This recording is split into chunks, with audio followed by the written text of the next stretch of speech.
আসসালামু আলাইকুম, আনাস মম কিচেন। আজকে আমি আপনাদের সাথে একটা মাছের রেসিপি শেয়ার করব। এটা পাঙ্গাস মাছ ভুনা। অনেকেই আছে পাঙ্গাস মাছটা পছন্দ করেন না। এভাবে যদি কেউ রান্না করেন, আমি গ্যারান্টি সহকারে বলতে পারি সবাই পছন্দ করবে। তো এই ভিডিওটা আজকে শেয়ার করব। ভিডিওটা ভালো লাগলে অবশ্যই আমার চ্যানেলটা সাবস্ক্রাইব করবেন।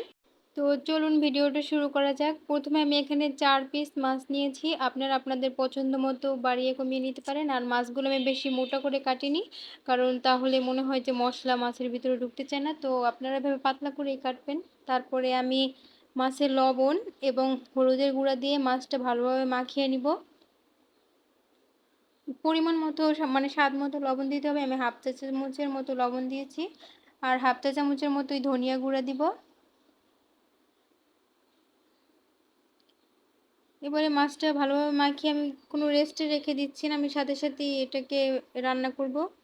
আপনারা চাইলে 10 মিনিটের মতো রেখেও দিতে পারেন। তো প্যানে আমি তেল দিয়ে এবার মাছটাকে ভেজে নিব। আর এই একই তেলে আমি মাছটা রান্না করব, তাই একটু বেশি পরিমাণে তেল দিয়েছি। মাছটা এক পিস ভাজা হয়ে গেছে, আমি অপর পিসটা উল্টে দিয়েছি। এবার আমি এগুলোকে তুলে নিব।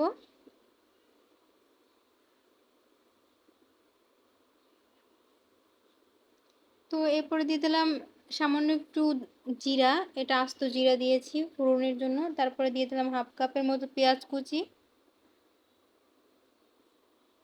এই পেঁয়াজটা সামান্য একটু ভেজে নিব, মানে হালকা একটু সফট হয়ে যাওয়া পর্যন্ত। হাফ চা চামচ দিয়ে দিলাম হলুদের গুঁড়া, হাফ চা চামচ মরিচের গুঁড়া আর হাফ চা চামচ ধনিয়ার গুঁড়া। এটা দিয়ে আমি 1 সেকেন্ড মতো একটু ভেজে নিব, যাতে করে হলুদের একটু কাঁচা গন্ধটা চলে যায়। এরপরে আমি দিয়ে দিলাম একটা টমেটো, বড় সাইজের একটা টমেটো আমি পেস্ট করে নিয়েছি, সেটা দিয়ে দিলাম। আপনারা চাইলে টমেটোটা কুচি করে কেটেও ব্যবহার করতে পারেন। তো আমি এখানে এভাবে পেস্ট করে ব্যবহার করছি।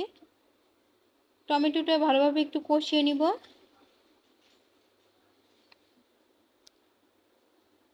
তো এই পর্যায়ে আমি লবণ দিয়ে দিলাম। এরপরে সামান্য একটু পানি দিয়ে দিলাম মশলাটা একটু কষানোর জন্য। আর আমি আদা রসুনটা দিতে একটু ভুলে গিয়েছিলাম, তাই এখন দিলাম। তো এই পর্যায়ে দিলেও কিন্তু আদা রসুনের কোনো গন্ধ আসবে না, কারণ আমি মশলাটা আরও কিছুক্ষণ কষিয়ে নিব। তো মশলাটা কষানো শেষ। এবারে আমি দিয়ে দিলাম মাছগুলো দিয়ে আমি ভালোভাবে একটু পানি দিয়ে দিচ্ছি। খুব বেশি পানি দিব না, মানে এমনভাবে পানি দিব যাতে করে মাছগুলো একটু ডুবে থাকে এরকম। তারপরে আমি ঢাকনা দিয়ে এটা মিডিয়াম আঁচে 5 মিনিট রান্না করব। তারপর লো আঁচে আরও 5 মিনিট, মোট 10 মিনিট আমি রান্না করে নিয়েছি। তো দেখুন এই পর্যায়ে কিন্তু আমার রান্নাটা পুরোপুরি হয়ে গেছে। আমি এখানে ভাজা জিরার গুঁড়া দিয়েছিলাম সবশেষে। তো আপনারা চাইলে ধনিয়া পাতা কুচিটাও দিতে পারেন। তো আমি ধনিয়া পাতা কুচি মানে আমার কাছে ছিল না, তাই দেইনি, আমি ভাজা জিরার গুঁড়া দিয়েছি। তো রান্নাটা আমার পুরোপুরি কমপ্লিট। আশা করি ভালো লাগছে, আর ভালো লাগলে অবশ্যই আমার চ্যানেলটা সাবস্ক্রাইব করবেন। তো আজকে এই পর্যন্তই।